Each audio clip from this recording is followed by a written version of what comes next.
Now tell me this one.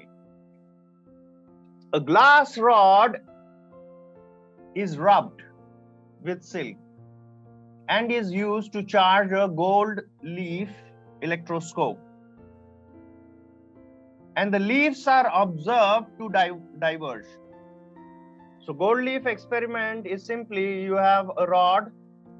This is in your textbook, you need to see it. What you do is you put two gold leaves like this attached to the rod. If you give it a charge, so if you rub the rod with some silk, it might get negative charge or positive. I forgot the exact charge, but whatever charge will be, it will be equal. And these gold leaves are chosen because, in old time, gold was the only malleable thing that could be made into perfect sizes. Okay, so all old electroscopes involved gold leaf. So you have gold leaf, which I draw like that. Okay. So if you give a charge Q, half of the charge will go here,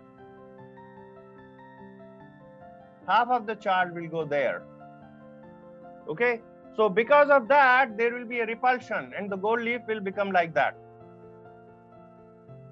Usually it is kept in a jar so that, external wind cannot affect. External wind cannot affect. So it is closed. It is kept in a closed jar, or at least the lower part is kept in a closed jar, and it is heavily isolated so that charges cannot leak. You understood this geometry? You need to read the textbooks. By default, I expect everybody reads NCERT, H.C. Verma 100% theory. Okay, so these leaves will diverge when you give it a charge. Now, you shine UV light. No, not UV, X-ray. What will happen? If you shine X-ray, what will happen? Can anybody tell me?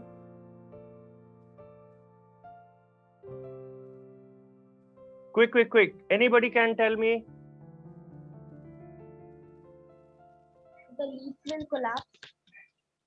The thing is, X-ray will ionize. Okay, so some charge movement will happen, and because of that, the charge on the leaves will go down. If the charge in the leaves goes down or it gets neutral, the leaves will collapse. Okay? Yes or no? Yes, sir. Okay. Usually that is the case. And this question is a little bit vague also. So the answer is C. Okay.